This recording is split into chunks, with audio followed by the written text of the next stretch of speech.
Ya se me está olvidando el micrófono. Herminia, vamos a regresar.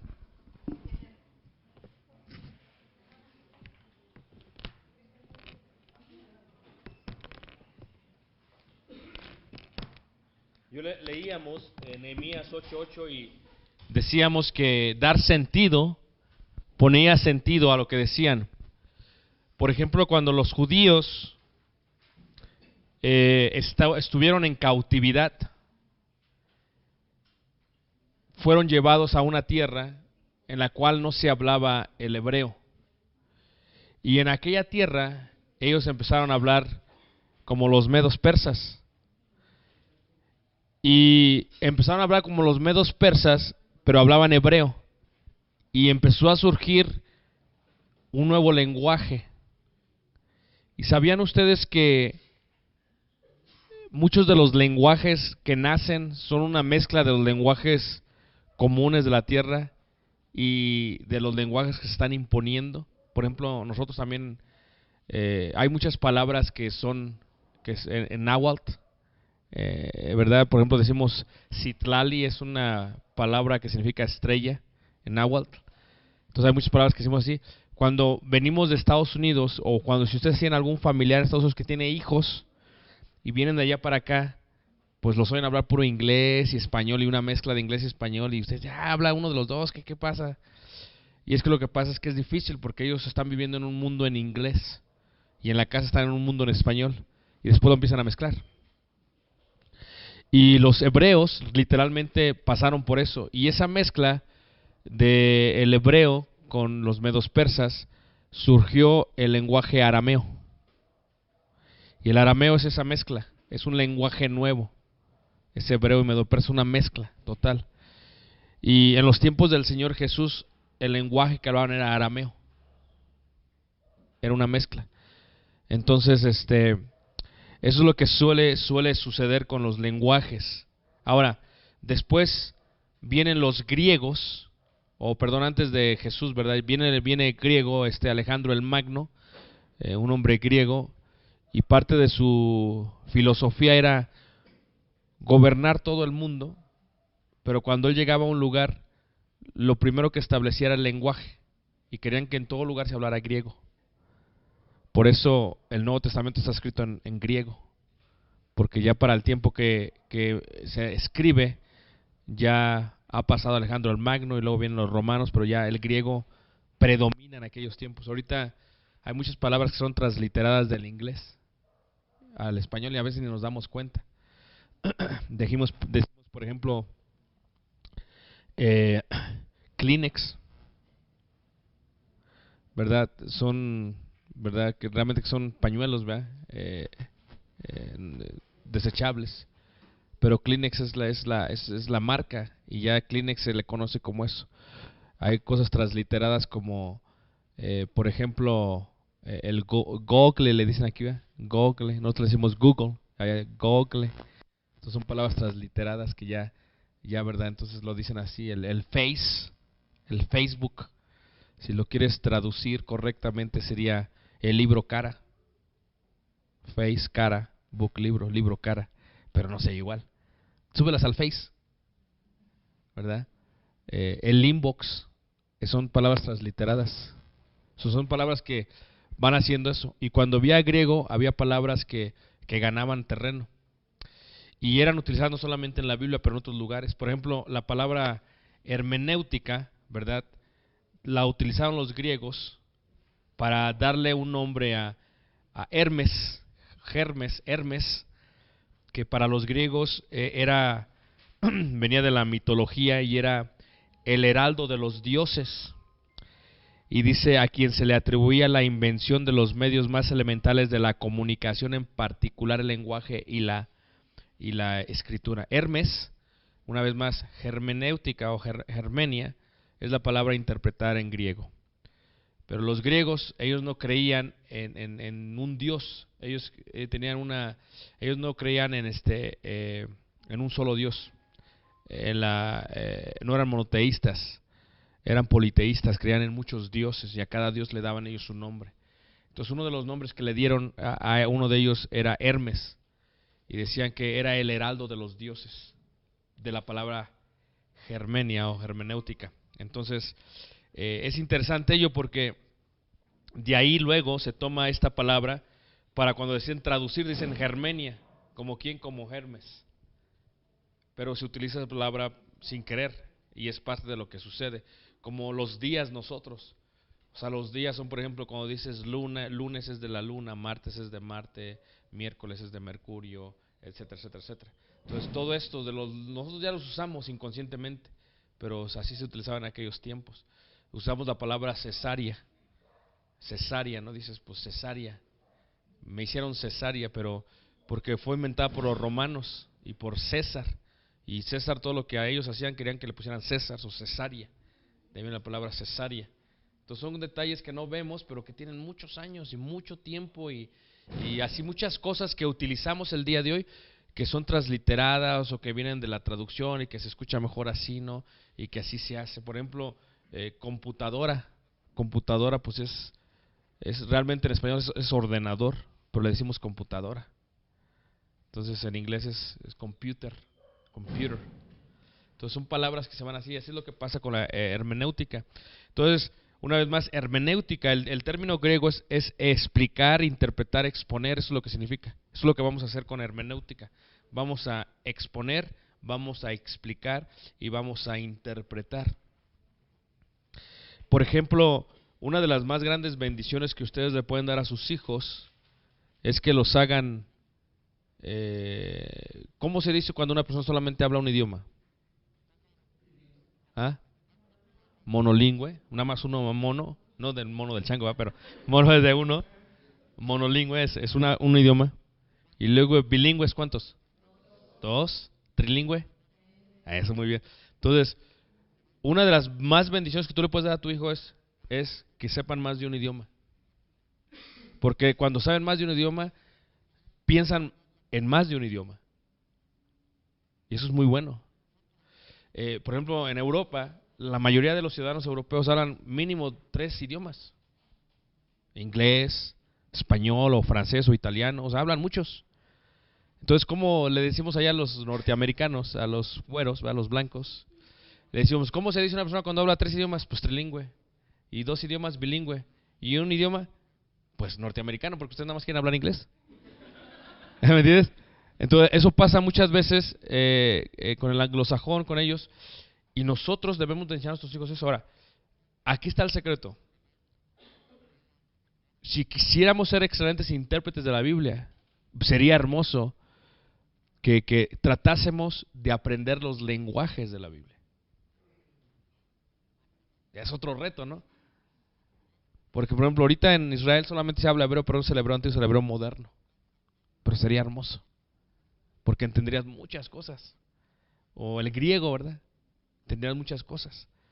Detalles que ahí están, pero no tienes que hablarlo perfectamente, pero al menos tener una noción sería bueno, sería excelente. Es el mejor regalo que le puedes dar a un hijo o a una congregación.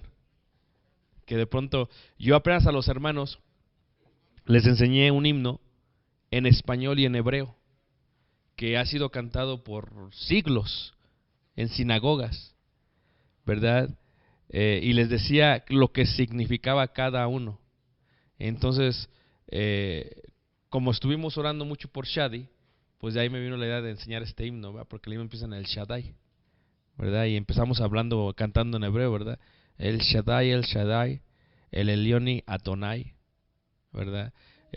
Y luego dices las palabras en español: por toda la eternidad eres digno de alabar, ¿verdad? El Shaddai, el Shaddab, Emerkaja Adonai, te amamos, Dios, ¿verdad? Por toda la eternidad eres digno de alabar. Entonces es un himno muy corto, chiquito, pero estás dando 2 idiomas. ¿Por qué?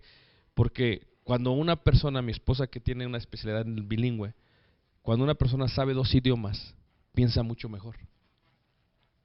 Entonces ustedes pueden aprender más del español. Yo sé español y chilango y guatajano, no, y de Durango y duranguense, no, es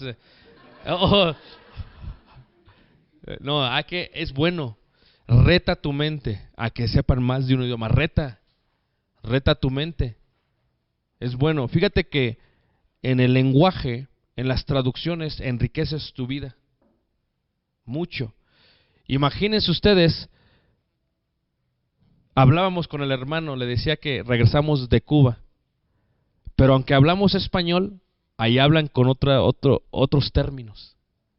¿Todos me están siguiendo? Entonces eso es importante. Pero cuando se habla más de un idioma, pasaron cosas muy importantes en la Biblia. Por ejemplo, cuando no solamente es Nehemías, pero todos los hombres que tradujeron, ahí está la lista en Nehemías 8, 6 al 7, están los nombres, y estos, ellos ponían sentido. ¿Sabes qué? Estaban traduciendo el mensaje, porque aquellos ya no hablaban hebreo. Pues eso quién sabe qué significa. Y le estaban poniendo sentido. Fíjate qué hermoso. Cuando Pedro predica su sermón, los apóstoles, ¿sabes qué? Están hablando en otros idiomas. Pero pues ya qué hermoso sería que recibiésemos el Espíritu Santo y habláramos en idiomas. Pero ¿qué más diríamos? Pues no sabemos mucho, ¿verdad? I love you, I love you, I love you, I love you. God loves you and God loves you, God loves you, God. Lo único. Pero cuando ellos predicaron en muchos idiomas, 19 idiomas. Ellos predicaban y el Espíritu, hermanos, hacía que aquella gente entendiera en su idioma. Fíjate qué hermoso. Cosas muy importantes que pasaron por el idioma, hermanos. Y eso es germenia, eso es exponer, explicar, traducir. Imagínate que viniese un chino que nunca ha venido a México y que de pronto empieza a hablar en español, dirías, wow, está excelente, ¿verdad? Chinito sí sabe hablar. Eso fue lo que ellos vieron. Vieron apóstoles, vieron a un hombre que nunca había estudiado. Dijeron, oye, si ustedes son hombres sin letra y te escuchamos hablar como, ¿me entiendes lo que estoy diciendo, hermanos? Entonces el mejor regalo que pueden hacer es ese, porque al hacer eso les van a ayudar a interpretar, a hacer mejores hermenéutica. Porque vienen norteamericanos, y cuando hablo de ellos hablo de gente de Estados Unidos, aunque todos son norteamericanos, aunque también en México está Norteamérica, pero vienen gente de los estadounidenses, vamos a decirlo así, vienen de allá. Entonces, y luego vienen y no saben hablar español, nada más saben decir taquito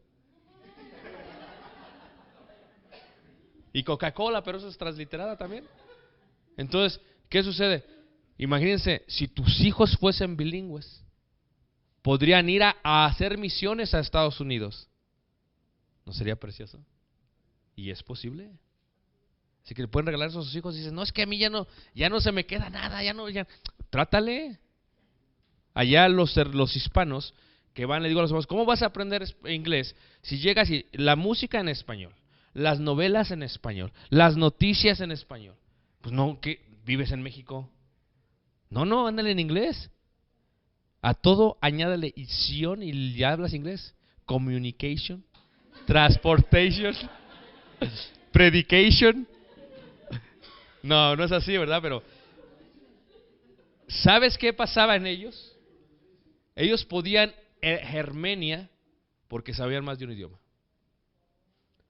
Y muchos tenían el don de lenguas, porque el Espíritu, ya no tenían que ir a una escuela, el Espíritu se los daba. Y sabían interpretar lo que decían. Y es muy importante eso. Entonces, ¿qué es lo mejor que pueden hacer con sus hijos?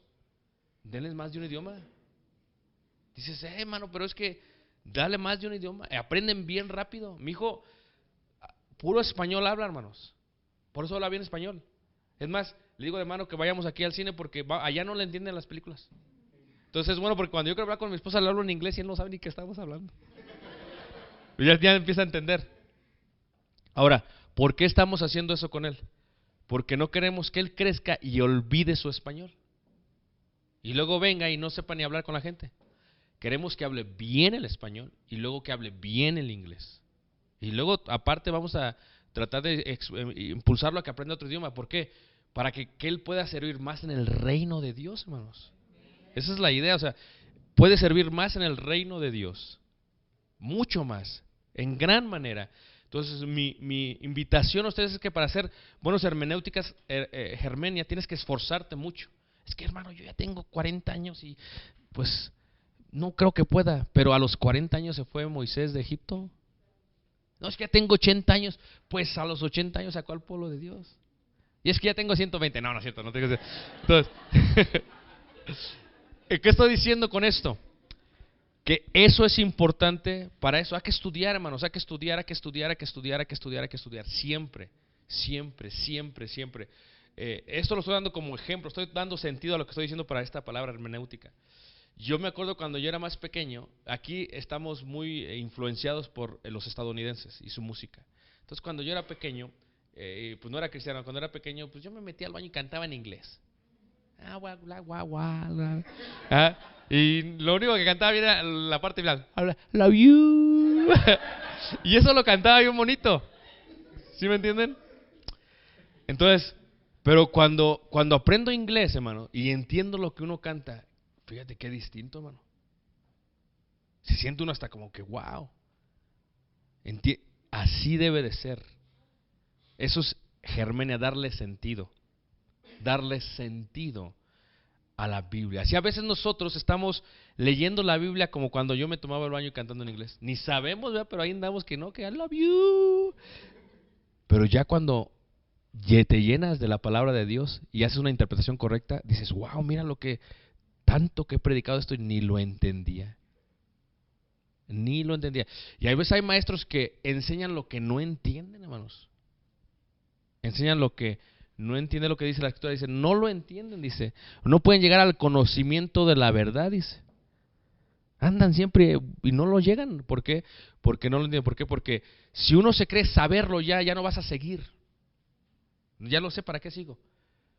Pero yo soy muy preguntón y como hermenéutica necesitas un requisito que es el requisito de investigación.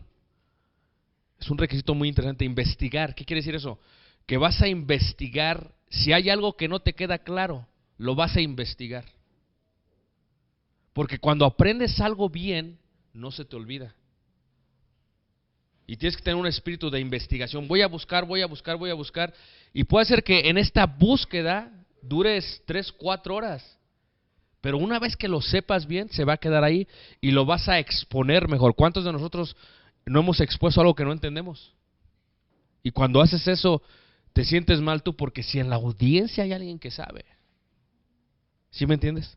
Hay alguien que sabe. Como un tío mío, en el trabajo, pues, le dijeron, pues, queremos que alguien me interprete, dice el dueño, quiero que alguien me interprete en esta junta que vamos a tener con los empleados. Yo lo voy a decir en inglés y que él me lo interprete al español. Y pues mi tío no, pues, y se levantó mi tío a interpretar, a hacer su hermenéutica. Y se levantó y empezó a hablar el dueño, no sé qué. Y cuando mi tío no le entendía, pues él, para no se viera mal, pues él daba lo que él pensaba, ¿no?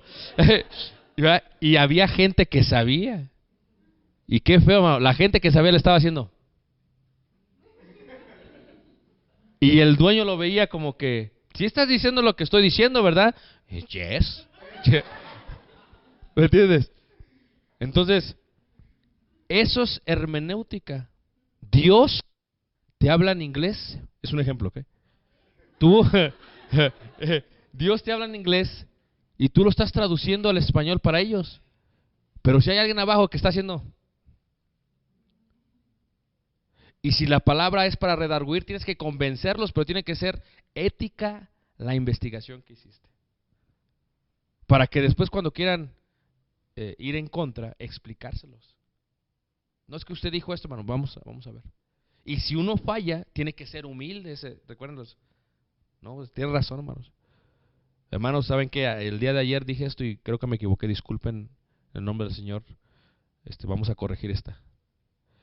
Eso fue lo que Apolos, hermanos, recibió de sus hermanos, Priscila y Aquila. Que lo apartaron y lo corrigieron y les pusieron más exactamente cómo era el camino. Fíjate qué humildad era poderosa en las Escrituras. Primero para que aceptara. Para decir, no saben qué, tienen razón. Humildad. ¿Es difícil, no lo creen, hermanos?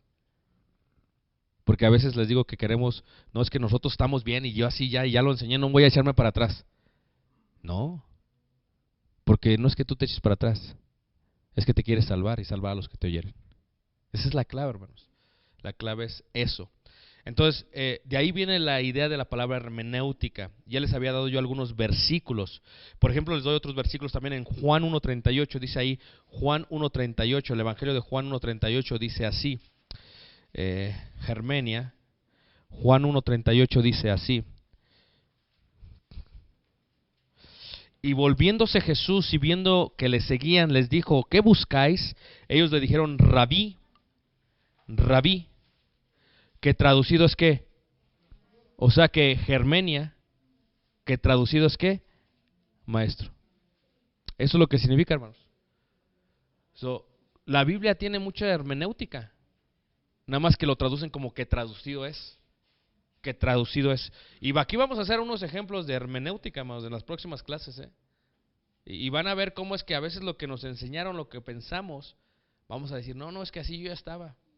Y es más difícil, hermanos, quitarle a alguien lo que está mal enseñado que cuando lo aprende por primera vez.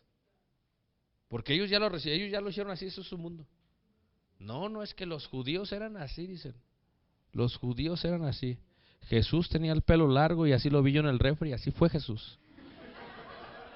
Entonces, ya tienen algo en la mente. Y no es así. Primero porque él nunca usó el voto del Nazareo. Entonces, son cosas interesantes que tenemos que saber, que tenemos que conocer para interpretar correctamente. También se encuentra en Hechos, en el capítulo 4, en el verso 36. Vemos otro ejemplo, Hechos 4:36. Hechos 4:36. Dice así. Entonces José, a quien los apóstoles pusieron por sobrenombre Bernabé, que traducido es hijo de consolación, levita natural de Chipre. Fíjense qué hermoso. O sea, que Germenia, que traducido es. Eso es hermenéutica, está traduciéndose. Se utiliza eso para nosotros. Ahora, aunque nosotros no estamos traduciendo de un idioma a otro, estamos haciendo la misma función de Germenia. Le estamos dando sentido. Ya que la audiencia, muchos de ellos no tienen el conocimiento que se requiere, tenemos que ponerle sentido para que ellos lo puedan aplicar a sus vidas. Eso es lo que hacemos. Y cada que enseñamos hacemos eso. Yo ahorita les di varios ejemplos. Entonces, esos ejemplos son importantes para que la persona entienda. ¿Sí me entienden? Son importantes para que la persona entienda. Y una vez que la persona entiende, no se le va a olvidar. No se le va a olvidar. Hermenéutica, nosotros una vez más somos interpretantes de la Escritura.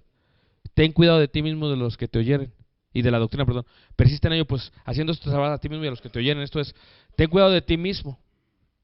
¿Por qué yo tengo que querer aprender un poco de griego? O griego totalmente. Porque me quiero cuidar a mí mismo. No es necesario para interpretarla. La versión en español es muy completa. No es necesario saber griego para saber lo que Dios quiere de ti. Pero entonces hay que saber hablar muy bien español. Porque hay muchas palabras que se utilizaron en esta versión que no las usamos mucho nosotros. Y cuando se ponen, tú dices, pues ¿qué será eso? ¿Quién sabe? No le entiendo. ¿Quién sabe qué será? Tú dices doctrina y lo primero que se te viene a la mente es yo que era niño católico cuando me daban la doctrina. Pero eso es totalmente distinto a doctrina. ¿Estamos todos de acuerdo? Entonces, tú dices virgen y lo primero que se me viene a la mente es la virgencita, el ídolo de la virgencita, es lo que se me viene a la mente. Pero esto es otro tipo de virgen. ¿Me entiendes lo que estoy diciendo? Entonces, en esa traducción, en esa interpretación, tú tienes que llevar lo que se escribió en aquel tiempo, lo que significa y cómo lo vamos a aplicar en nuestra vida. Y en eso no podemos buscar el agrado de los oyentes, porque estamos aquí para agradar a Dios. Y Dios se va a agradar cuando los oyentes reciban su mensaje tal y como es. Si lo reciben de otra manera, Dios no se va a agradar de ellos. Entonces, nosotros tenemos que hacer exactamente eso, agradar a Dios. Y al dar el mensaje tal y como es, Dios se va a agradar de nosotros. Porque el que no recoge con Dios desparrama, dice la Escritura. Entonces tenemos que agradar a Dios, buscar siempre el agradarle a Dios en esa manera, como mediadores, no siendo Jesucristo, claro, pero me refiero a que como interpretantes, como aquella persona que está en medio de los dos. Este es el trabajo que estamos haciendo. Esto es lo que estamos haciendo realmente correctamente. Eso es lo que siempre estamos haciendo. Estamos haciendo ello, estamos interpretando, estamos exponiendo, estamos traduciendo, estamos dándole sentido a la Escritura. Y tenemos que darle sentido correctamente. Correctamente. Hay veces, creo, he visto que las traducciones pueden ayudar, pero también pueden perjudicar. Porque hay traducciones que han hecho en la Biblia en los últimos 30 años que para ayudar a que la gente la entienda, ponen palabras que no tienen que ver con lo que es. Se ve mucho en inglés también, hermanos. Un ejemplo es, en inglés, yo uso la Reina Valera. ¿Okay? Estos eran dos sacerdotes que fueron memorizándose toda la Biblia en griego, y cuando llegaban fueron escribiendo versículo por versículo. Fue uno primero y luego el otro se la revisó, ¿verdad? Pero en inglés hubo un rey que se llamó King James, el rey Santiago, y pues no le gustaba cómo la iglesia católica romana hacía las cosas. Entonces pues mandó traducir su propia Biblia al inglés. Y agarró y me la traduce y se la tradujeron. Y esa era la Biblia de Inglaterra. Esa es la Biblia que todos vamos a usar en Inglaterra. Pues yo soy rey y aquí yo mando. Entonces, en su traducción hay palabras que aquellos que traducen, las traducen mal. Les voy a dar un ejemplo. Por ejemplo, cuando dice la Escritura en 2 de Tesalonicenses capítulo 1, creo que dice, es más, está mejor en español que en inglés. Fíjense, 2 de Tesalonicenses capítulo 1, en el versículo 9, dice, los cuales sufrirán pena de eterna perdición. Y en inglés dice, los cuales sufrirán pena de eterna destrucción. Y perdición y destrucción son dos cosas distintas.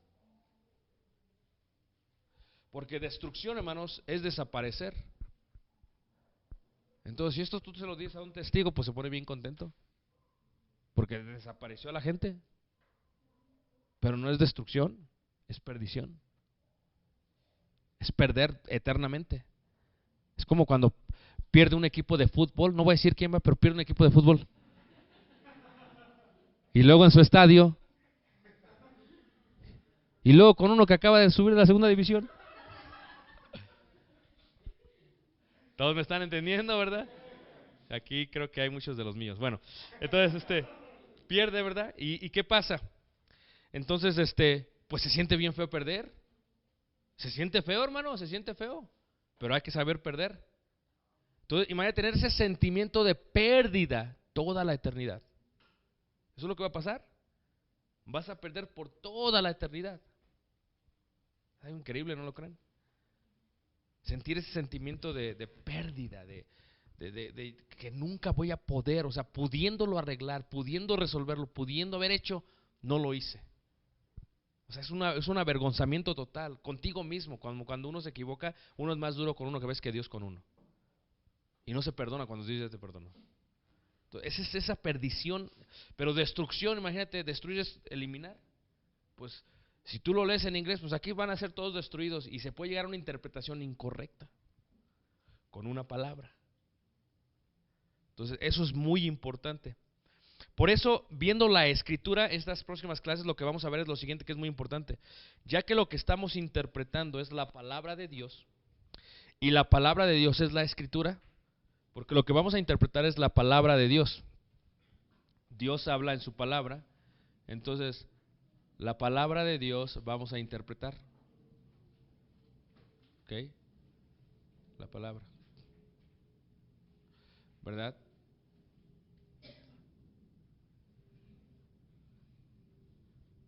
Logos en griego, la palabra de Dios, logos.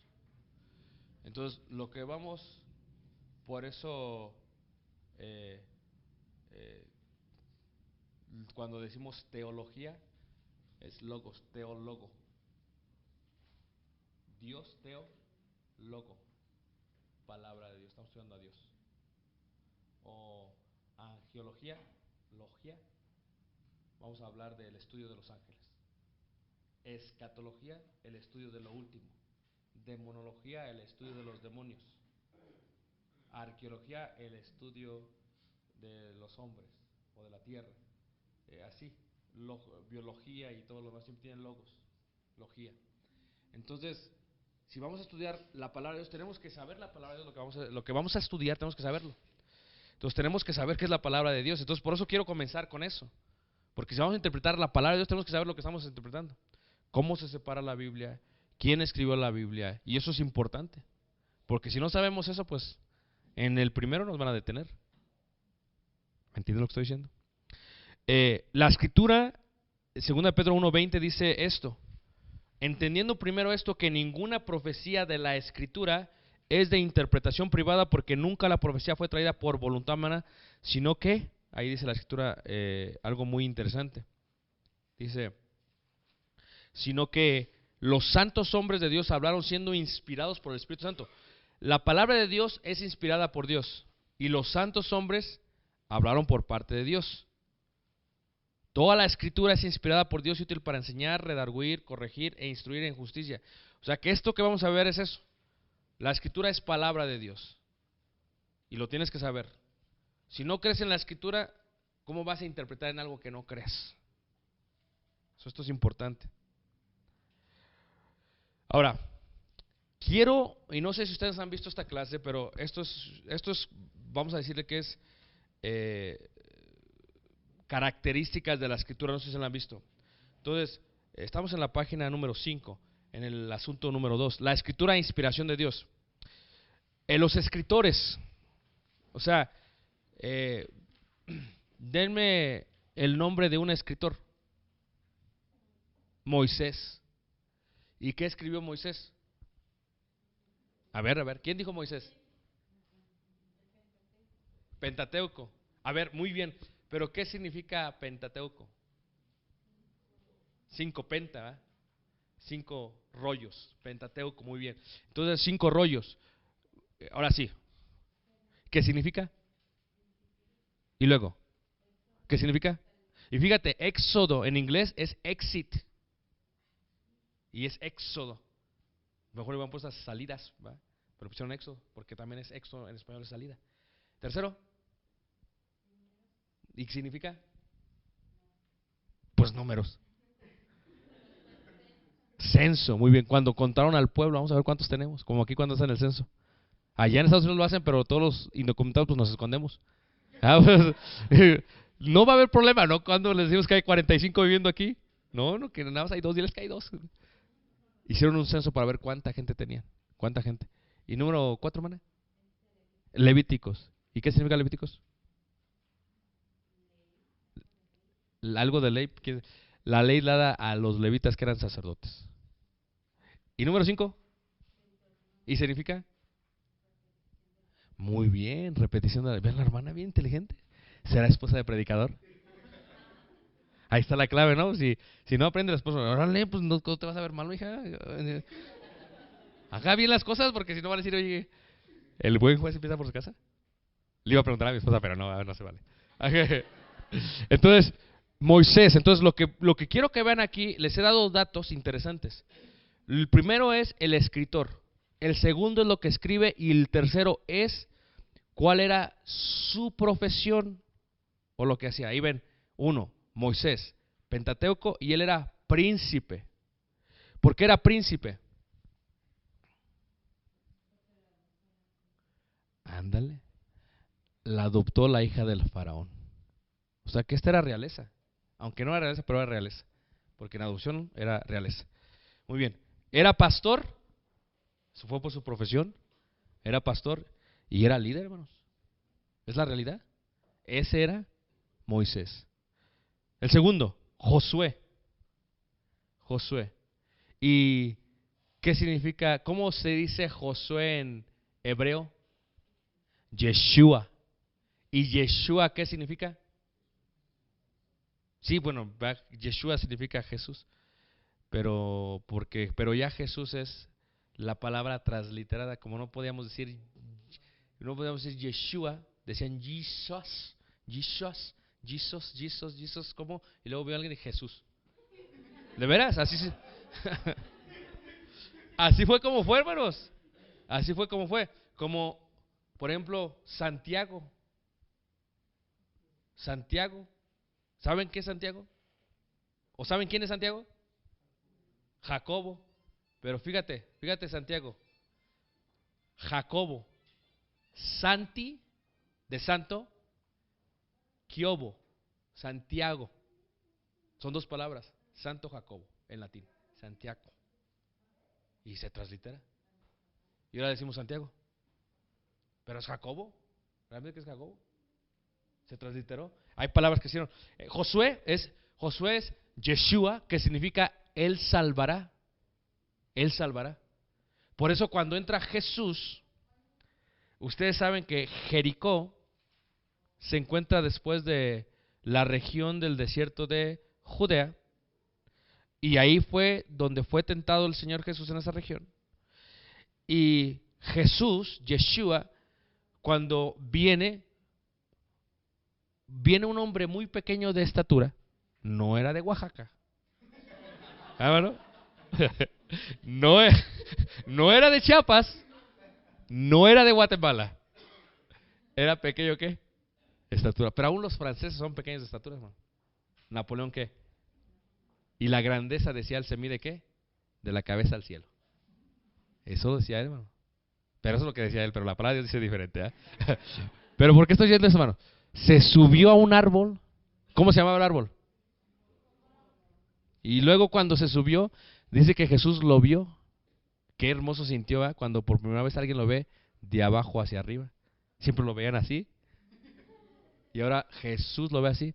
Y luego lo invita a su casa. Era un jefe de los publicanos. Y cuando entra a su casa, ¿sabes qué dice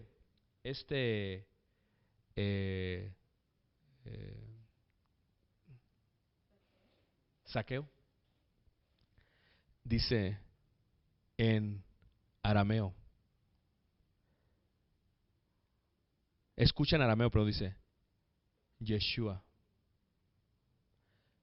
la salvación ha llegado a tu casa. Porque eso es lo que significa Jesús, Yeshua. He aquí, la salvación ha llegado a tu casa. No solamente Jesús, sino el significado de la palabra Yeshua. Qué hermoso. En las palabras lo que hay. ¿No se les hace interesante? Entonces, Josué es eso. Y Josué escribe el libro de Josué y él era asistente. ¿Porque era asistente de quién? Era guerrero. Ahí me escribe, perdón. Era guerrero y era líder. Ese era Josué. Jueces, no sabemos quién, por eso ponemos posiblemente fue Samuel. Y si fue Samuel era juez, Samuel era profeta y Samuel era sacerdote. Entonces, tu profesión marca mucho la manera en que tú eres. ¿No lo creen ustedes? Imagínense ustedes, ¿por qué creen que el pobre de nuestro hermano Pedro nada más escribe 2 cartas? ¿Ah? ¿Por piedra? ¿Pero por qué? ¿Por qué creen?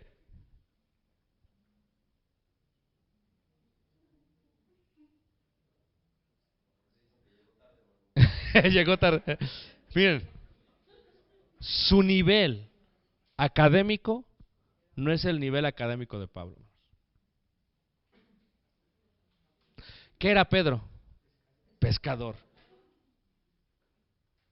Es más, Pablo hasta como que en alguna manera lo pone como mal ejemplo. No, digo Pedro a Pablo. Dice, es más, las cartas que escribe Pablo, dice, no se pueden ni entender. Porque el nivel de Pablo, hermanos, era más elevado que el de Pedro en cuanto a lo académico. Y en la iglesia se requieren todos tipos de hermanos. Hermanos con un nivel de pescador y hermanos con un nivel de doctorado. como Pablo.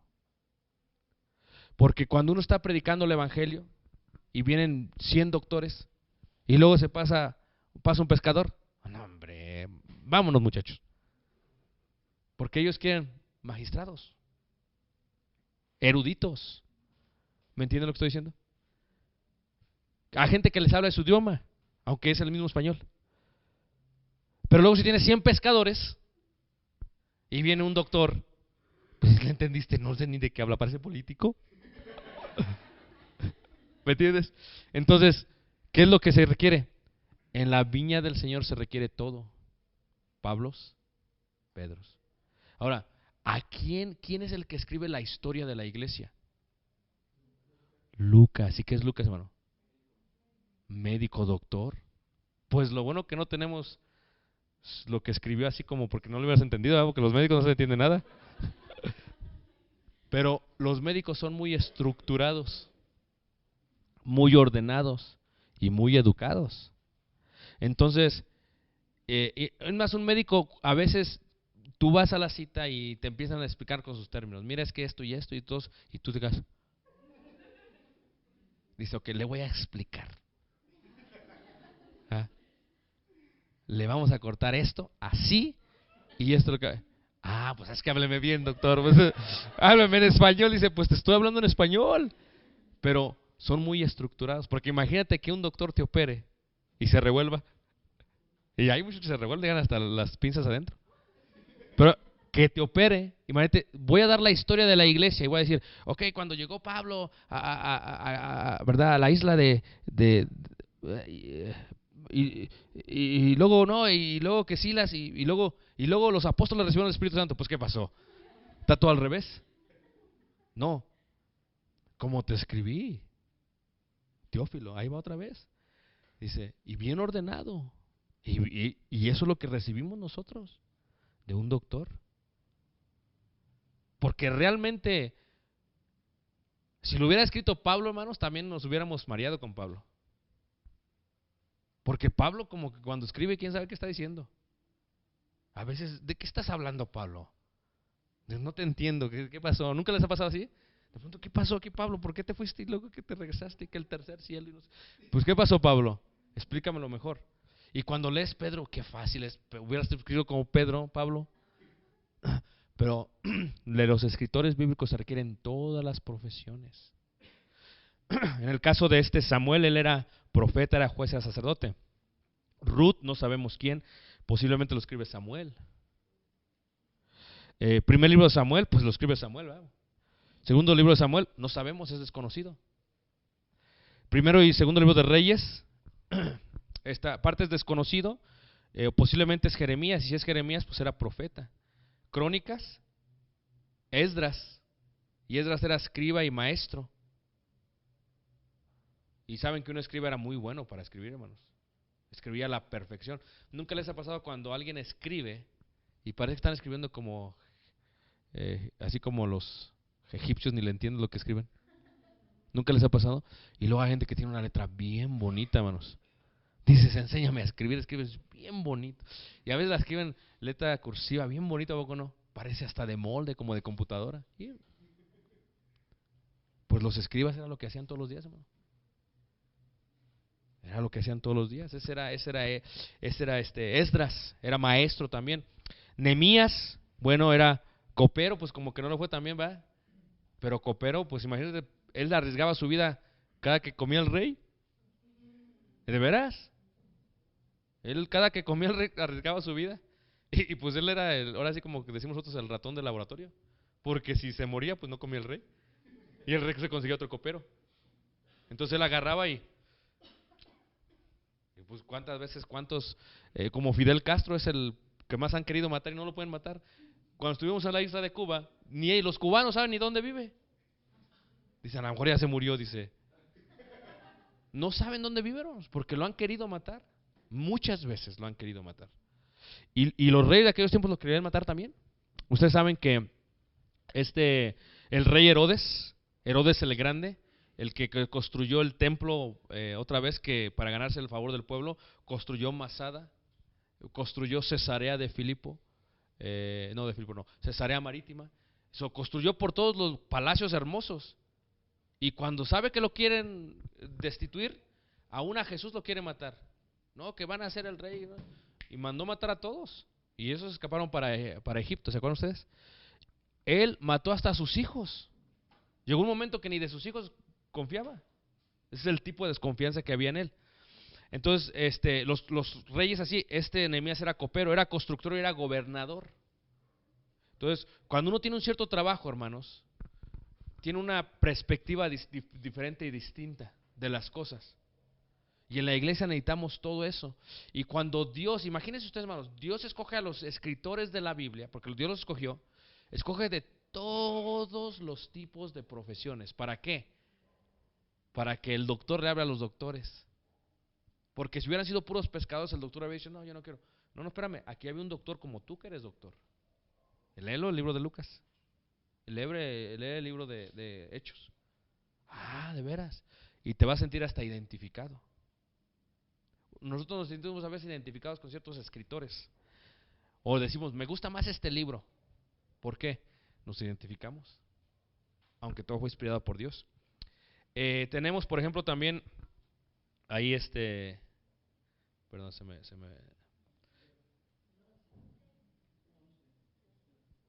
Esther, lo que pasa es que se me borró mi perdón. Déjame ver si Ok. Y luego dice Esther, ¿qué era Esther, hermanos? ¿Quién lo escribió, perdón? Esther.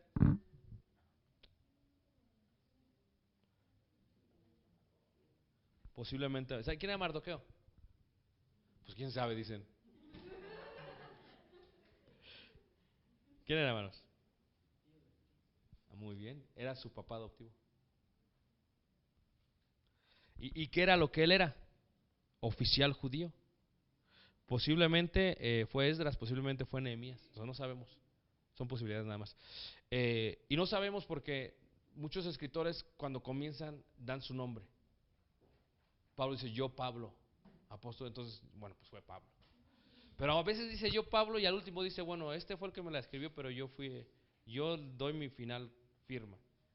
Y a veces el que dicta pues es el que vale, porque realmente de él es como el que cuando un empresario tiene una secretaria. A ver, escribe, no le va a poner yo María la secretaria, no. Diles yo. Entonces, ¿quién? El que inspira es el que manda. Entonces, tenemos ahí, por ejemplo, a Job. Job, que escribió Job, era propietario de tierras y ganado. Salmos lo escribió David, Asaf y los hijos de Coré. No de aquel Coré, no es otro Coré, que no crean que aquel Coré no se van a confundir. Lo escribió Salomón, Emán, Etán, Moisés, ¿verdad? ¿Y cuál era la profesión de David? David fue pastor, fue músico, fue poeta, fue soldado y rey. Fíjense, entonces tenía muchas, por eso a veces uno como que le hace a muchas cosas. ¿Qué eres tú? Pues yo soy empresario. ¿Y qué más? Pues también soy chef, me gusta cocinar. ¿Pero qué más? Pues también soy taxista porque pues soy empresario de 2 o 3 taxis, pero también soy chofer. ¿Y de qué más? Entonces tiene varias, y ese enfoque de vida te da una perspectiva distinta de las cosas. Ahí sí es lo que se ve como las personalidades. Un hermano que estudió psicología nos lo explicaba de esta manera. Dice él que como parte de sus clases, a veces iba como por ejemplo a dar clases a puros arquitectos que estaban estudiando para arquitectura. Y dice, todos, dice, aunque eran diferentes personas, iguales todos iguales, dice, con sus gorras, dice, los estudiantes, dice, con sus cosas así, fachosos, a veces todos eran iguales. Pero luego cuando le daba a los abogados, no, el abogado, mira, bien vestidito, todo bien así, bien tranquilo, dice, bien. Pero cuando tú les decías, los abogados siempre, a ver, espérame, ¿dónde dice eso? ¿Dónde o sea, debatían todo? O sea, es su personalidad. Y los contadores, no, mira esos contadores bien calladitos, todo, cuando uno llegaba escribiendo, todos escribe. Ellos ni volteaban a ver, escribe. Es otro tipo de personalidad. Entonces, tú te sientes identificado con tu misma personalidad a veces. Por eso cuando le digo a los mamás, ¿quién es tu hijo favorito? No, yo no tengo los 3, los quiero a todos igual. Bueno, no hay favoritos. Entonces siempre les digo la segunda pregunta, ¿con quién te identificas más? Ah, pues con este, es el mismo. ¿Eh? ¿Por qué? Porque tienen la misma personalidad. Se comunican son igual de comunicadoras como su mamá. Vean que dije comunicadoras, ¿ok? Son igual de estructuradas, organizadas como su mamá. Entonces la mamá le cae mejor. El otro no sé qué, saliste a tu papá. Pero a pesar que tiene otras virtudes distintas, no por ello no quiere decir que no es una buena persona. Tiene otros dones. Y cuando se escogen los escritores de la Biblia, precisamente fue así. O sea, ¿cómo vas a dejar que Pablo escriba los himnos de los judíos, los salmos? Pablo iba a ser, imagínate, iban a cantar cosas que ni entendían. Entonces necesitas a alguien que fuese poeta, que fuese así como romántico como David. No, David era tremendo, hermanos. Si tú lees los salmos en tiempos de aflicción, te pones a llorar. O sea, era tremendo. Como le decía cuando le decía al hermano hace rato que fuimos a Israel, entonces fuimos a Engadi, hermano, en el desierto de Judea.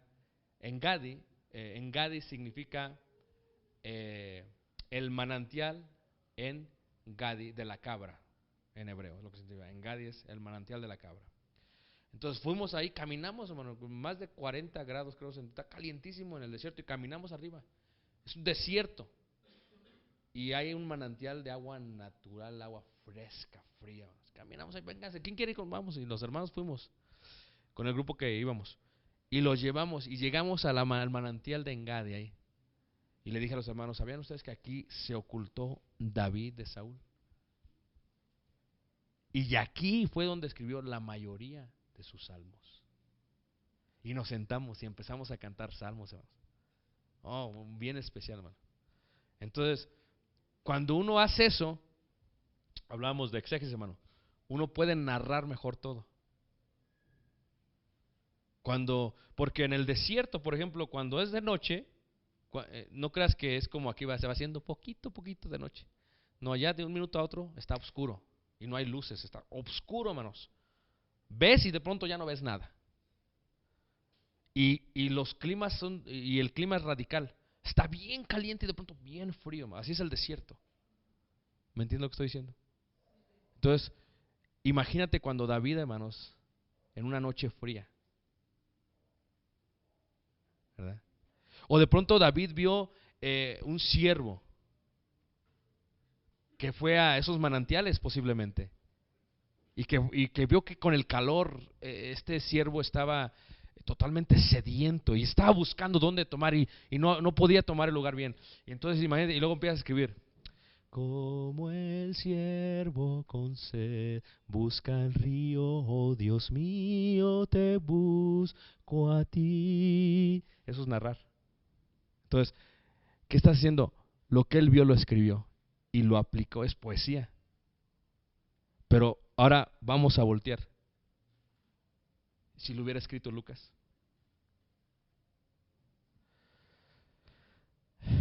Vamos a estudiar de la fauna. Viene un animal que tiene 4 patas. Tiene unos... Eso es lo que hubiera hecho, hermanos. Y necesita agua porque si no se va a deshidratar y se va a morir. Entonces necesita agua. Eso es lo que hace un doctor, hermanos. Él ve la perspectiva distinta. Por eso a veces el esposo y la esposa no se entienden. Ella bien romántica, ¿verdad? Y él, no sé qué quieres.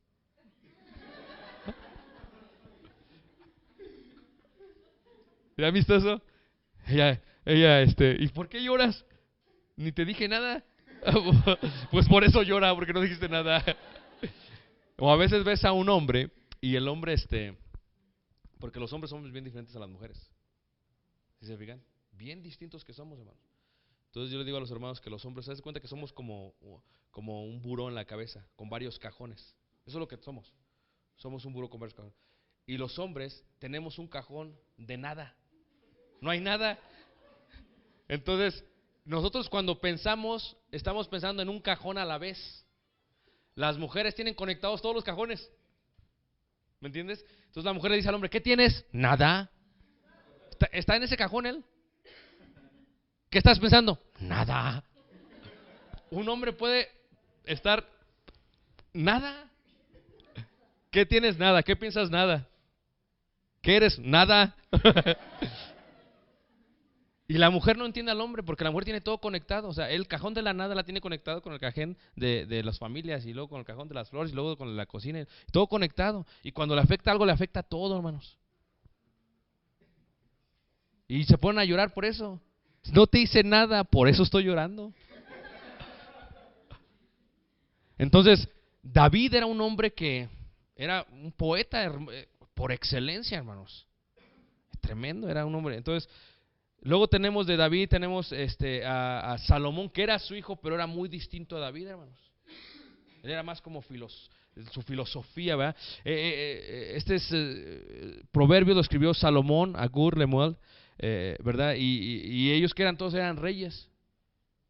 Ustedes saben que sus hijos, hermanos, aunque tengan su misma personalidad, si nacieron en un entorno distinto, son diferentes que ustedes. Si tú tuviste, si tuviste más necesidades, si fuiste más pobre, ves la vida distinta que tu hijo, aunque sea tu misma personalidad. Y Salomón pues, le dio todo en chalo de plata, hermanos. Salomón era sabio, era tremendo, pero era otro. Él no tuvo que pelear por nada. Es más, su nombre es Shalom Mon. Es paz. Shalom es paz. Entonces, le decía yo a los hermanos, cuando vamos a Samaria, y tú ves por ejemplo, las fortalezas de los demás reyes que edificaron, y luego ves la fortaleza que edifica Salomón. Y hay algo bien interesante, hermanos, porque me dice la guía, dice, estás parado, dice, sobre un muro que mandó edificar Salomón. Entonces, la diferencia es que los muros que edificó Salomón, hermanos, miden más de cuenta como 1 metro de ancho. Son fortalezas, pero dices mucho, no, espérate. Los otros reyes miden hasta 3 metros de ancho. Eran fortalezas. 3 metros, no flechas, cuando querían tomar, era pura piedra sólida. Entonces, si Salomón era el hombre más sabio del mundo, ¿por qué mandó a edificar un muro, una fortaleza tan delgadita? Me puse a pensar, dije, ay, no me había pensado en eso. ¿Por qué crees, hermana? Porque quería ahorrar dinero. No. ¿Saben por qué, hermanos? Porque Salomón sabía que en vez de preocuparse por sus enemigos, los hacía amigos de él. Se casaba con sus hijas. Dice, ¿para qué me preocupo de hacer aquí? Me voy a casar con las hijas de ellos. Y así nos unimos, estamos unidos con todos y estamos en paz. Soy el rey de la paz. Así no me preocupa. ¿Qué? Que me van a venir a atacar, sino que vengan a atacar a su propia hija y a sus nietos. Eso fue lo que hizo Salomón, hermanos. Pensó distinto. Lo que no pensó es que después tenía tantas mujeres que, olvídate, el pobre por querer a cada una, pues, ¿verdad? Satisfacer, pues a una les edificó sus dioses y a otra le compró caballos y no sé qué tanto hizo el pobre. Hizo un desastre ya de grande. Como que no fue tan sabio ahí, ¿va? O como que la sabiduría la puede corromper un grupo de mujeres. Es bíblico, vean a Salomón. Es bíblico. Si nosotros, porque tenemos una esposa, estamos bien contentos, pero si tuvieras 6, 7, bien corrompido, preocupado, corrompido, ¿por qué? Tanto, si te pide una que muevas el sillón, 7, ¿qué te pide? No, olvídate cuando te rompes la columna. Es imposible. Luego tenemos Eclesiastés y Cantares, lo escribe Salomón el rey, que era rey. Isaías lo escribe Isaías, pero Isaías era profeta y era escriba. Jeremías y Lamentación los escribe Jeremías, que era profeta. Ezequiel lo escribe Ezequiel, que era un sacerdote sadoquita. ¿Saben qué es sadoquita? Pues dicen, quién sabe, que quita sado. No. Lo que pasa es que ustedes saben, hermanos, que Dios se enojó mucho con el linaje del sacerdocio, porque no hicieron lo que debían de hacer con Dios. Y entonces hizo un juramento que los iba a borrar, iba a quitar ese sacerdocio. Y en su lugar puso a Sadoc. Entonces este profeta venía de ese linaje nuevo, sadoquita. Y es más, de ahí viene la palabra los saduceos, que creían que ellos eran un linaje limpio a diferencia de otros, sadoquita. Entonces Ezequiel era un sacerdote sadoquita. Por eso cuando habla la visión del templo, habla de una manera muy especial, porque él sabe muchas de las cosas del templo porque es sacerdote. y ves las visiones del templo y todo lo demás, porque él sabe mucho de ello, aunque fue inspirado por Dios todo. Oseas es profeta, Joel es profeta, Amós es pastor, Abdías no sabemos qué era, no dice qué era, Jonás no dice que era Jonás, aunque saben qué le pasó a Jonás, ¿verdad? Entonces no dice. Miqueas tampoco dice, Nahum no dice, Habacuc no dice, Sofonías no dice quién era, Ageo no dice quién era, Zacarías no dice quién era, Malaquías no dice, o sea, no dice su profesión, no explican cuál es su profesión. Mateo, ahí ya estamos en el Nuevo Testamento, Mateo era recaudador ¿de qué? De impuestos. Hagan de cuenta que ustedes sacan a alguien que trabaja de Hacienda y lo hacen cristiano. Está difícil, ¿verdad? Imagínate si tú tienes un negocio y que lleguen los de Hacienda, a ver, vamos a revisar porque estás pagando bien impuestos. Y luego lo conviertes al evangelio. Pues como que va a ser, pues también hay riesgo de poner una tesorería de la iglesia, ¿eh? Porque pues, si no hay integridad, hermanos, hay riesgo.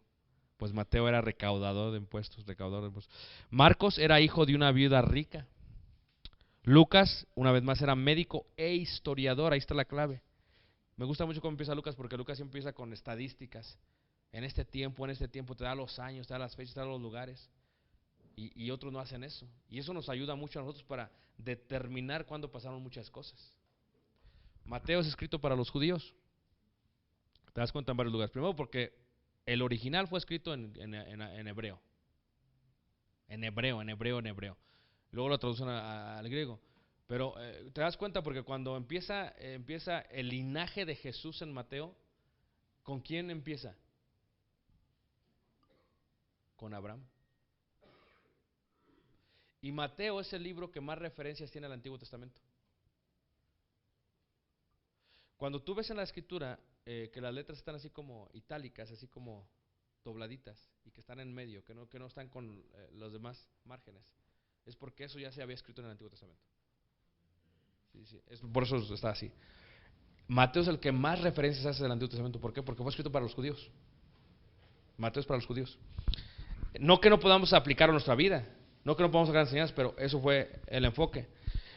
Y luego Lucas es para los gentiles, para los griegos, porque aún Lucas, ¿qué pasa con Lucas? Lucas pues no era judío. Entonces ahí hay un gran problema, ¿no?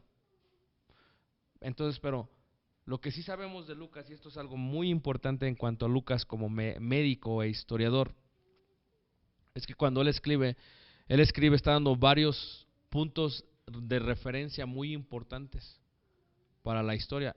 Cuando habla del linaje, Lucas no empieza con Abraham. ¿Con quién comienza? Con Adán. Porque Lucas es para todo el mundo. En el caso de Mateo es para el judío. Ellos se gozaban, se ensalzaban de que venían del linaje de Abraham. Somos de Abraham, hijos de Abraham. Pero un gentil, ¿qué le importa a Abraham, hermanos? Hasta después que conocemos quién es Abraham. A un gentil lo que le importa es saber que vienen desde el principio de la tierra. Y lo que tienen que entender es que Mateo empieza, es como en hebreo, empieza con Abraham y termina con José, por parte del varón. Gracias, hermano. Y luego Lucas empieza con Adán y termina con María. ¿Es la diferencia? Y la mujer no era importante, por eso cuando se habla, muy pocas veces se habla de los nombres de las mujeres. Cuando se habla de genealogía siempre son hombres. Este hijo de Jonás, este hijo de Simón, nunca dicen este hijo de María, no, eso no es porque la mujer no era tan importante. No que no fuera importante, sino que no le daban importancia. En Estados Unidos tú te casas, pierdes tu apellido. ¿Me entiendes? Mi esposa en su pasaporte ella es Barrera, ya no es Báez, es Barrera. Entonces lo primero que pierdes es el apellido. Aquí pues todavía dicen Báez Hernández de Barrera, pues todavía. Pero luego fuimos a sacarla del lector y me la están volteando ahí porque la secretaria dice, no dice eso de Barrera, ya no se usa aquí, ya no lo tiene que poner, si no quiere no se lo ponemos. Y yo atrás, ¿cómo que pasó? Pues, ¿cómo que? Entonces, era lo primero que quitaban, lo que se quita. En aquel tiempo pasaba igual.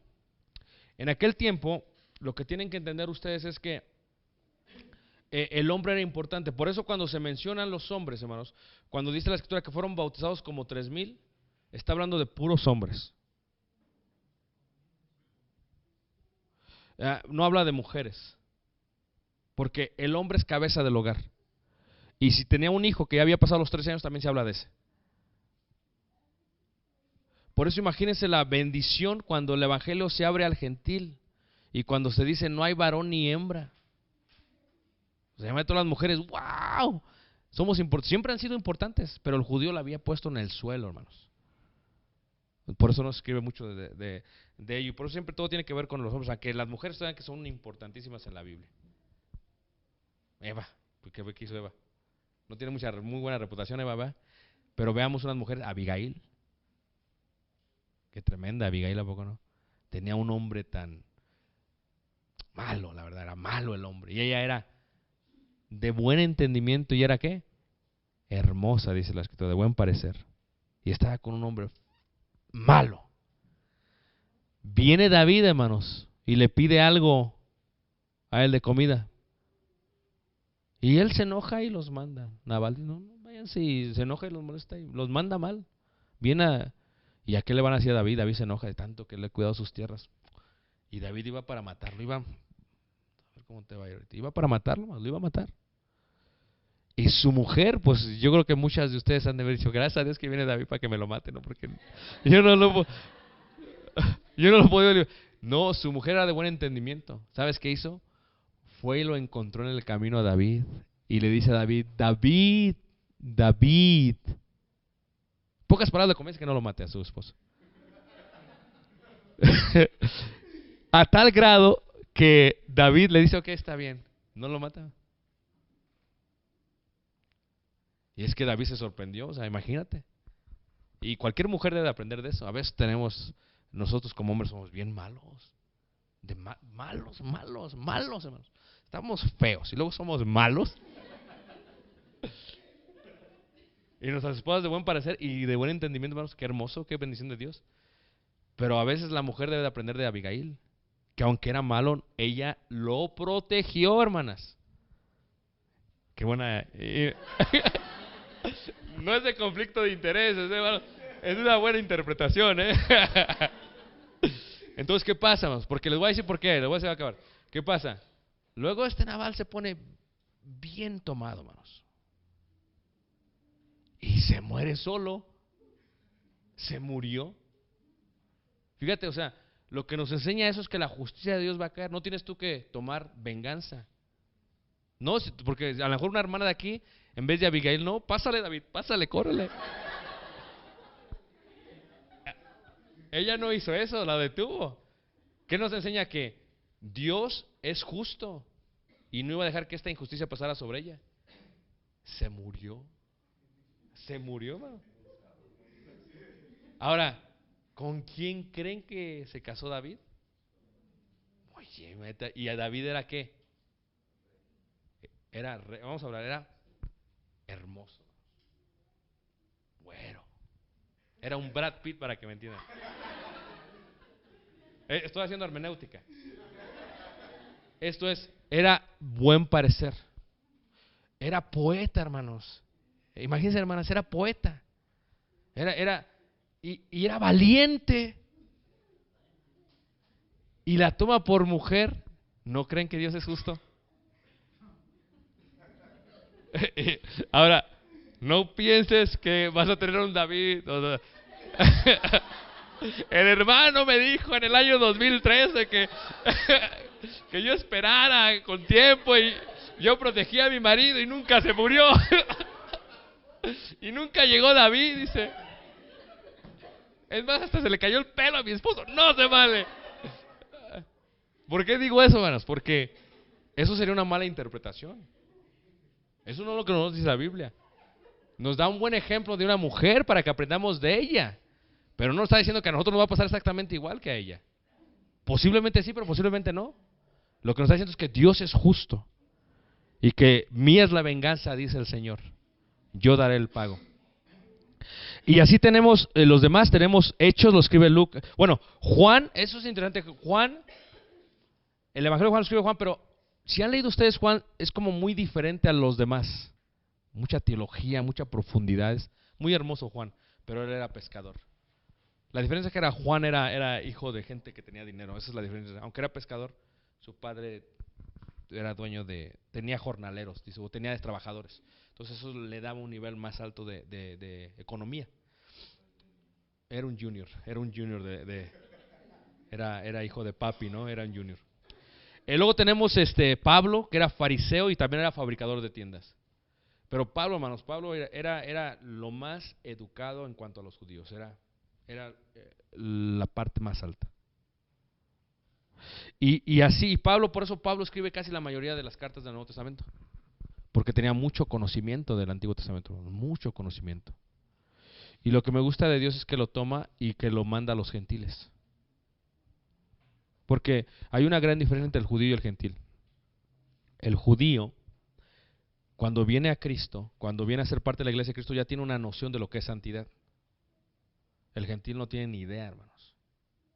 Entonces, si tú vas a doctrinar a un judío, es más fácil que doctrinar a un gentil. ¿Por qué? Porque al judío no tienes que estar explicando lo que es un sacrificio, ellos ya lo entienden. Al judío no tienes que estar explicando lo que significa estar cerca de Dios, ellos ya lo entienden. Que se comporte, ellos ya lo entienden, porque ellos ya lo hacían en su religión judía. Pero a un gentil que ha tenido varios dioses, ¿cómo que solamente hay un Dios? Que el sacrificio que iban a quemar, ¿pero por qué hacen eso? O sea, era más difícil el tipo de vida que vivían ellos. Borracheras, orgías.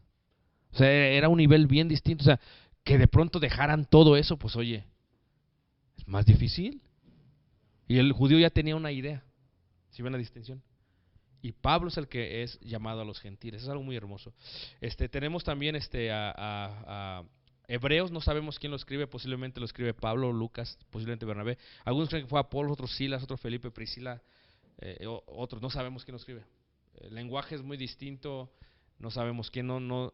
Pablo hubiese dicho, ¿sabes qué? Yo, Pablo, no sabemos por qué lo hace. Pero como era Jerusalén, también tenía problemas en Jerusalén, eso no sabemos. Santiago, una vez más, era pastor de la iglesia, era hermano del Señor Jesús también, de parte de María y de José. Pedro era pescador, Juan era pescador, Judas era hermano de Jesús y una vez más Apocalipsis escribe Juan, pescador. Son 3 idiomas, les había dicho yo, hebreo, arameo. Hebreo se escribe la mayor parte del Antiguo Testamento, el arameo se escribe fragmentos de Esdras, fragmentos de Daniel, fragmentos de Jeremías, fragmentos de Génesis, y el original de Mateo, fue en arameo, no en hebreo. Griego, partes de los libros de Esther y Daniel, el Nuevo Testamento menos el Evangelio de San Mateo. Así que casi la mayoría del Nuevo Testamento se escribe en griego, menos Mateo, y una vez más partes también de Esther y de Daniel se escriben en griego. Lugares, la Biblia se escribe en el Antiguo Testamento se escribe en Palestina y en Egipto. Ahí se escribe la Biblia. Lo que tú tienes que entender acerca de esto es que, imagínate tú que tú estás aquí en México, Ciudad de México, y que en China está otra persona y no se conocen, no tienen la misma profesión, no hablan los mismos idiomas, y que tú escribas algo y es exactamente lo mismo que escribe aquel, y de pronto en el futuro alguien encuentra los dos escritos y dicen, oye, estos escribieron lo mismo y no se conocían, no tenían la misma profesión, no hablaban el mismo idioma. Esto es increíble. Pues cuando se junta toda la Biblia, eso es lo que sucede. Es un libro escrito por varias personas de varios tiempos, de varios lugares, de varias profesiones, y todos hablan acerca de un Dios. ¿Qué otra evidencia necesitas? Es increíble. Y eso fue lo que pasó. Lugares, una vez más, el Nuevo Testamento se escribe en Palestina, en Asia Menor, en Grecia y en Macedonia. El tiempo, el Antiguo Testamento se empezó aproximadamente en el año 1000 antes de Cristo y se terminó aproximadamente en el año 50 antes de Cristo. Ese fue el tiempo que se escribió. Imagínense cuántos años fueron, como 950 años que se escribió el Antiguo Testamento. El Nuevo Testamento se escribe en el año 50 después de Cristo y se termina en el 150, 100 o 150, son de 50 a 100 años. El Antiguo Testamento fue mucho tiempo, el Nuevo fue más corto el tiempo. ¿Sobre qué se escribe? Se usaba el papiro. era usado en Egipto desde el año 3000 antes de Jesucristo. Era una planta acuática cultivada en estanques de Egipto, y con la fibra del interior de su caña se hacían tiras de papel de unos 36 centímetros de largo por 25 centímetros de ancho, pegadas una sobre otra con almidón hasta hacer hojas de papel blanco. Papiros. Pergamino era un material más caro y más durable. Eran pieles de ternera, oveja y cabra. Y saben ustedes que pues era mucho más caro, porque imagínate cuánta piel se utilizaba. Y tenía que ser pieles de animales limpios, puros. No podía ser cualquier piel. ¿Sí me entienden? Tenía que ser una piel de animales puros, porque no impuros. Y cuando había un error, porque a veces se equivocaban los escribas, si había un error, ellos nada más trabajaban como 3 horas. No podían trabajar cansados, porque imagínate escribir todo el libro y equivocarte casi la mitad. Lo que agarrabas es que tenías que volver a empezar con una letra que te equivocaras. Y eso que te equivocaste no lo quemas. Nunca puedes quemar algo que estás escribiendo de Dios. Lo guardas en una caja y luego se entierra en las sinagogas. Y es más, la palabra enterrar en el hebreo es la palabra que se traduce en el griego cuando dice la escritura guardar. Bienaventurado el que lee y guarda. Eso de guardar es enterrar. Guardar. Entonces, esos rollos se guardaban así en la sinagoga. No se podían quemar, no se podían tirar a la basura, porque eso es palabra de Dios. Nosotros a veces estamos tirando la Biblia, está en el piso. No podían ellos hacer eso. Y la tinta era una mezcla de hollín y aceite, o sea, así es como se hacía la tinta. Y así es como se escribían. Ahora, quiero acabar con esto esta noche. Vamos a acabar ya en este momento. Mañana seguimos, si Dios permite. ¿Por qué la Biblia tiene una credibilidad muy grande? Fíjate todas estas evidencias que te he dado. Solamente una persona que no razone bien puede creer que este libro no es de Dios. O sea, que muchas personas escriban del mismo Dios en diferentes lugares, en distintos idiomas, y que hablen de lo mismo es increíble, hermanos. Porque no es como que se conocían, es que a ver qué dijo David y vamos a ver para yo copiarle. No, eso no hacían. Y eso es increíble. Y era gente a veces que no sabía, hermanos. Gente que no tenía la capacidad. Entonces, inspiración divina sin lugar a dudas. Pero, ¿por qué? Lo más importante es cómo sé yo que tiene credibilidad. ¿Ok? Porque no solamente es el libro que más se ha vendido desde que está completo, es el libro más vendido en toda la historia del mundo, sino que es el libro que más personas ha cambiado a través de toda la historia de la humanidad. Pero es el libro que te ha cambiado a ti y me ha cambiado a mí. Esa es la evidencia más grande que hay. O sea, que un libro te cambie a ti. Imagínate. O sea, antes la Sonora Santanera, ¿verdad? Y uno andaba, y si no era la Santanera, la Dinamita, ¿verdad? No sé. Y si no eran los que caminaban, los caminantes eran. Entonces, y antes uno, mira, se gastaba todo el aguinaldo, hermanos, todo. O sea, y que un libro te cambie, que fue escrito hace más de casi 2000 años, hermanos. Es increíble. Esa es la evidencia más grande que tenemos, que un libro cambia a una persona. Eso es increíble. Yo le llamo es milagroso. Entonces, ahí vamos a dejarlo. Y esto es lo que estamos interpretando. Entonces, mañana, si Dios permite, seguiremos con la parte 2 y 3 de Escritura. Veremos algunos puntos claros y oscuros. Y empezaremos con los métodos de interpretación, ¿verdad? El método literalista, alegórico, histórico. Ya son cosas muy interesantes. Entonces, vamos a ver esto ya con más de si Dios permite. Entonces, una vez más, tenemos que ver todo para entenderlo todo, para poderlo explicar todo bien. No podemos ver parte solamente porque sería incorrecto. Entonces te invito, si mañana puedes, que vengas. Es que dices que hermano, tengo muchas cosas que hacer. De veras, te invito a que vengas. No seas, es que tengo muchos quehaceres. Marta, Marta, afanada con los quehaceres. Eso, es más, es que mañana tengo que trapear. ¿Vas a trapear el lunes también? No, es que mañana tengo que lavar. Es que tengo que cocinar. ¿Vas a cocinar el martes? No, además que se me saca hasta el jueves. Ok, el viernes. Pero te invito a que lo consideres. Y si no, pues, si realmente no puedes, está grabando, entonces te invito a que consigas para que puedas seguir la secuencia del seminario. Dios nos ayude a ser buenos intérpretes de la Escritura para salvarnos a nosotros mismos y a la gente que nos oye. Y le damos muchas gracias a Dios porque nos escogió a nosotros. Yo digo, Dios me escogió a mí en el tiempo correcto. Imagínense qué hubiera pasado si el Evangelio hubiese llegado a México hace 200 años, cuando yo todavía ni existía. O sea, ¿qué hubiera pasado? Llegó en el momento de la historia exacto para que yo fuese salvo. Y que el grandísimo, el altísimo, se dignase a bajar los ojos, o como dice David, ¿qué es el Hijo del Hombre para que te acuerdes de él? Qué hermoso, o sea, pudiendo escoger a cualquiera, nos escogió a nosotros. Una gran bendición que el Altísimo, que Jehová, que Dios nos haya llamado a nosotros, y yo doy gracias a Dios por ello, porque vivimos en el tiempo exacto para que podamos ser salvos para toda la eternidad. Dios los bendiga, le doy lugar a tu mano y Dios les guarde. Y mañana continuamos si Dios permite.